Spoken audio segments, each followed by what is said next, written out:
नमस्कार प्यारे बच्चों, कैसे हैं आप। मुझे उम्मीद है स्वस्थ होंगे, मस्त होंगे, बेहतरीन होंगे और जहाँ भी हैं कर रहे होंगे खूब सारे मज़े। बच्चों, आपका स्वागत है शिक्षास्त्र एजुकेशन पर। और मुझे उम्मीद है कि आपने अब तक इस चैनल को ज़रूर सब्सक्राइब कर लिया होगा, क्योंकि इस चैनल पर हम लेकर आ रहे हैं आपके लिए लगातार मज़ेदार वीडियोज़, जिसमें आपको बहुत कुछ सीखने को मिलता है। बच्चों, आज हम क्या बात करने वाले हैं? आज हम बात करने वाले हैं आपकी हिंदी की पाठ्य पुस्तक है जिसका नाम है सारंगी।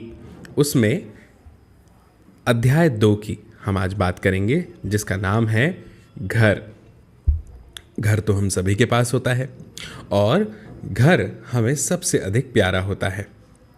अब आज की ये जो कविता है, इसको पढ़ने के बाद आपको अपने घर से और ज़्यादा प्यार हो जाएगा। तो चलिए शुरू करते हैं। और मैं एक एक पंक्ति को पढ़ता हूँ, एक एक लाइन को पढ़ता हूँ, एक एक शब्द को पढ़ूंगा और उसका अर्थ आपको बताऊंगा। तो शुरू करते हैं। सबसे पहले लिखा है, पापा क्यों अच्छा लगता है अपना प्यारा प्यारा घर। अब एक बच्चा है, जैसा कि आप चित्र में देख रहे हैं, और वो अपने पापा से कह रहा है, पूछ रहा है कि पापा क्यों अच्छा लगता है अपना ये प्यारा प्यारा घर। सोचिए, जब आप स्कूल जाते हैं और स्कूल से जब छुट्टी होती है तो आपको कहाँ आने की सबसे ज़्यादा जल्दी होती है? अपने घर में। इस तरह से भी सोच के देखिए कि जब आप किसी मेहमान के यहाँ जाते हैं घूमने के लिए, तो थोड़े दिनों में आपका मन भर जाता है। फिर आपका मन करता है कि वापस जल्दी से कहाँ चलें? अपने घर चलें, है ना बच्चों? तो बस घर जो है वो सबसे प्यारी जगह है, जहाँ पे आप मस्ती कर सकते हैं, जहाँ पे आप अच्छा अच्छा भोजन करते हैं। घर है तो आपको लगता है कि आप एकदम सेफ हैं, सुरक्षित हैं। कई बार जब खेलते खेलते हमारी अपने दोस्तों से लड़ाई हो जाए तो हम फट से दौड़कर अपने घर आ जाते हैं। घर में हमें लगता है कि हम बहुत सुरक्षित हैं, जहाँ पे हम आराम से सो सकते हैं, बैठ सकते हैं, खेल सकते हैं, खाना खा सकते हैं। तो घर हमारे लिए बहुत ही प्यारी चीज़ है, बहुत मायने रखता है। फिर आगे देखो कैसे बता रहे हैं, घूम घाम ले, खेल खा ले, नहीं भूलता लेकिन घर। आप कितनी भी दूर घूमने चले जाइए, लेकिन लौट के आप अपने घर में ही आते हैं। कितना ही आप खेल लीजिए, कितनी देर तक खेलिए। मान लीजिए कि आज छुट्टी का दिन है, आप सुबह से खेल रहे हैं, शाम हो गई, लेकिन लौट के आपको कहाँ आना अच्छा लगता है? अपने घर में।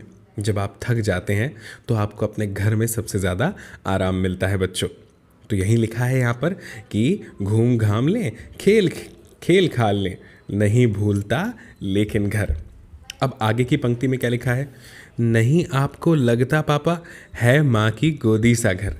और जैसे हमको अपनी मम्मी की गोदी में आराम मिलता है ना, सुकून मिलता है, ऐसे ही बच्चों हमें बच्चा कह रहा है अपने पापा से कि क्या आपको मम्मी की गोदी की तरह घर नहीं लगता? बिल्कुल सही बात है, हमें घर में भी बहुत सुकून मिलता है, आराम मिलता है।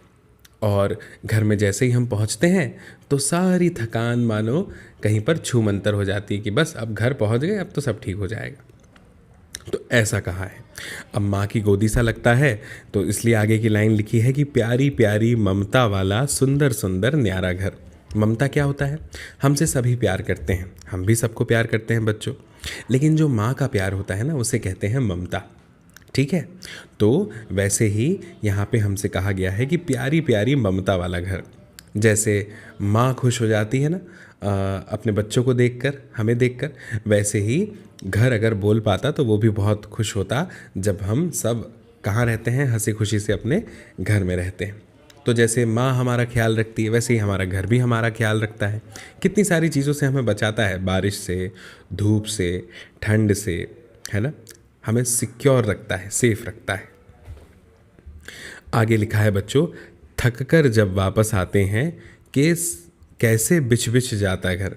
और जैसे ही हम थक कर वापस आते हैं तो कैसे बिछ बिछ जाता है। बिछ बिछ जाने का मतलब है बच्चों कि ऐसा लगता है मानो कहीं भी अपने घर में, अब अपना घर है तो कहीं भी जाके आराम कर सकते हैं, सोफ़ा हो, गद्दा हो, चटाई हो, है ना? बड़ा आनंद आता है। ऐसा लगता है घर में पहुंचते से ही कि अरे अब तो सारी थकान दूर हो जाएगी। आगे लिखा है, खिला पिला आराम दिलाकर नई ताजगी देता घर। और सच बात है बच्चों, जो खाना हमें अपने घर में मिलता है उस खाने की बात ही कुछ और है। हमें सबसे पसंद वही खाना है जो हमें घर में मिलता है हमेशा से, है ना बच्चों? और खिला पिला आराम दिलाकर उसके बाद हम आराम भी करते हैं अपने घर में। नई ताजगी देता घर, घर आकर के हम एकदम तरोताज़ा हो जाते हैं। तो हमारी थकान को दूर करने वाला, हमें सिक्योर करने वाला, माँ की तरह ममता देने वाला हमारा घर होता है। ये जो प्यारी सी कविता है ये आपके लिए लिखी है दिव्यक रमेश ने। भाई वाह, बड़ी प्यारी कविता है, पढ़कर और सुनकर समझकर आनंद आ गया। अब बात करते हैं बच्चों इस कविता के उस हिस्से की जिसमें हमें कुछ प्रश्नों के उत्तर देने हैं।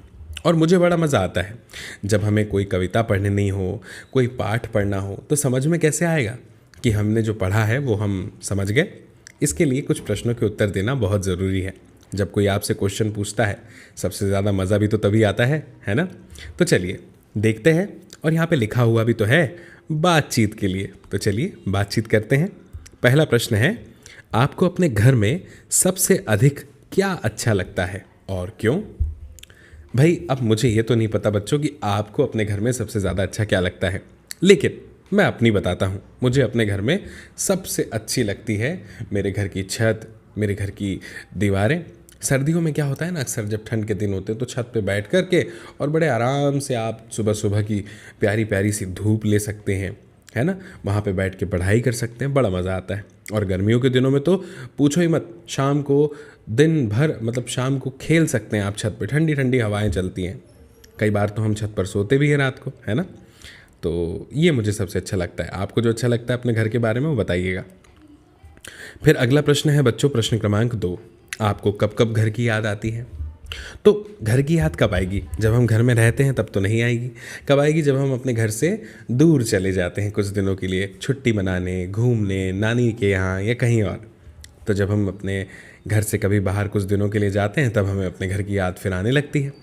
और बाहर किसी भी चीज़ से अगर कभी हमें कोई परेशानी हो ना, तो भी हमें बहुत जल्दी से झटपट हमारे घर की याद आ जाती है कि अरे अब तो घर चलना चाहिए, घर चल के ही आराम मिलेगा, ऐसा। तो आप अपना उत्तर ज़रूर बताइएगा। प्रश्न क्रमांक 3 है कि घर को माँ की गोदी सा क्यों कहा गया? क्यों ऐसा कहा गया है कि माँ की गोदी की तरह ममता वाला है घर? देखिए बच्चों, मैं आपको बताता हूँ। हम कहीं से भी अगर घूम घाम के खेल खाल के जब घर आते हैं ना, तो जो सुरक्षा है वो हमें घर में ही महसूस होती है। जैसे एक छोटा सा बच्चा जो है वो माँ की गोदी में पूरा आराम महसूस करता है, इसलिए घर को जो है वो उपमा दी गई है, यानी माँ की गोदी जैसा कहा गया है। ठीक है, अब आगे लिखा हुआ है प्रश्न क्रमांक 4 की कोई ऐसी घटना सुनाइए जब पूरे परिवार के साथ मिलकर घर का कोई काम किया हो। तो मुझे उम्मीद है कि आपका जो उत्तर है वो अलग हो सकता है, लेकिन अगर मैं अपनी बात करूं तो जब दिवाली का समय आया था तो पूरे परिवार के साथ मिलकर के बहुत सारी मिठाइयाँ बनाई, घर को सजाया, सब लोगों ने, छोटे से लेके बड़े तक सभी लोगों ने, और इन्जॉय भी किया। तो आप कोई भी ऐसी घटना लिख सकते हैं जिसमें आपने पूरे परिवार के साथ मिलकर घर का कोई काम किया हो। इसके बाद में लिखा हुआ है खोजें और जानें। क्या लिखा है इसमें? इसमें लिखा है घर कविता अपने परिवार के किसी सदस्य को सुनाइए और घर या परिवार पर उनसे अन्य कविता या कहानी सुनाने को कहिए। अब बच्चों ये काम तो आप ही कर सकते हैं कि आप घर में जाएं और किसी से कहें कि भैया घर के बारे में कोई यादें हो तो बताइए और कोई कविता और कहानी हो तो सुनाइए। तो मुझे उम्मीद है कि ये काम आप ज़रूर स्वयं से करेंगे बच्चों। फिर आगे है कि अपने परिवार के लोगों से बात करके पता कीजिए और लिखिए। चलिए देखते हैं क्या पता करने और लिखने को कहा जा रहा है। परिवार के लोग हैं और आप किसको किस नाम से बुलाते हैं। तो मैं अपना बताता हूँ कि मैं किसको किस नाम से बुलाता हूँ। आपकी मम्मी की बहन, माँ की बहन, उसको आप क्या कहेंगे? तो मैं अपनी मम्मी की बहन को कहता हूँ मौसी। ठीक है बच्चों, मुझे उम्मीद है आपको भी इसका जवाब पहले से पता होगा। आपकी माँ के भाई यानी मम्मी के भाई को तो मैं कहता हूँ मामा जी। ठीक है, मामा। फिर लिखा है आपके पिताजी की बहन, तो पिताजी की बहन कहलाएगी बुआ। ठीक है, फिर लिखा है आपके पिताजी के भाई, तो पिताजी के भाई चाचा लिख देता हूँ। ठीक है, मुझे उम्मीद है आपको समझ में आया होगा। तो बच्चों इस तरह से हमारा ये जो अध्याय है वो यहाँ पे पूरी तरह से समाप्त हो जाता है, जिसका नाम है अध्याय 2 घर। तो मुझे उम्मीद है आपको बहुत पसंद आया होगा ये वीडियो, और अपने दोस्तों को इस वीडियो के बारे में ज़रूर बताइएगा। कैसे? शेयर कर दीजिएगा। और जो भी आप कुछ बात करना चाहते हैं, कोई डाउट है आपको, तो आप कमेंट बॉक्स में कमेंट करके बच्चों ज़रूर बताना। बाकी हमारी फिर जल्दी मुलाकात होगी अगले वीडियो में। और अगर अभी तक आपने शिक्षाशास्त्र एजुकेशन को सब्सक्राइब नहीं किया है तो अभी सब्सक्राइब कर लीजिए, ताकि और भी आने वाले वीडियोज़ आपको मिले सबसे पहले। जल्दी मिलेंगे अगले वीडियो में, और तब तक के लिए आप सभी को मेरा नमस्कार।